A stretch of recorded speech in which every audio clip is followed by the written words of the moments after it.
জরায়ুর মুখে দু ধরনের কোষ থাকে, সেগুলি কোনো কেমিক্যাল বা কোনো অর্গানিজমের সংস্পর্শে এলেই সেগুলো চেঞ্জ শুরু হয়, সেই চেঞ্জ থেকে শুরু হয় ক্যান্সার। তা এই জরায়ুর মুখের পরীক্ষাটাকেই একটা পরীক্ষা আছে, সেটাকে আমরা প্যাপ স্মিয়ার বলে থাকি। এটা কি হয়, দুটো স্লাইড নেওয়া হয়, দেখুন এখানে দেখানো হচ্ছে।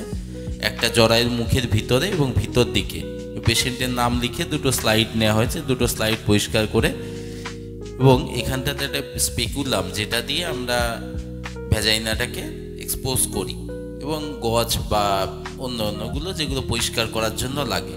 এখান থেকে এই ব্রাশটি যেটা দেখতে পাচ্ছেন, ব্রাশটি দিয়ে জাস্ট জরায়ুর মুখে যে সার্ভিক্স থাকছে সেই সার্ভিক্সটা থেকে সামান্য কিছু লালার মতো অংশ নিয়ে আমরা এই স্লাইডের মধ্যে দেই। অনেক সময় এটা কাঠের এই আইসক্রিমের মতো স্প্যাচুলা আছে, এটা দিয়েও অনেক সময় করা হতে পারে।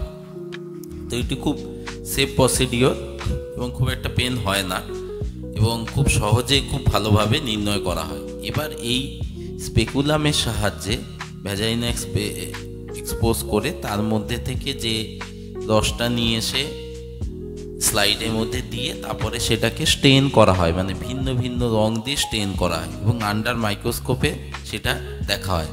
আর এর করার এজটা সাধারণত 21 থেকে 65 বছরে ফিমেলদের করা হয়, এবং এটা খুব এফেক্টিভ, এবং এটা 3 বছর অন্তর অন্তর করাটা সেফ। তার ফলে কোনো ক্যান্সার আছে কিনা সেটাকে আমরা সহজে ডিটেক্ট করতে পারি।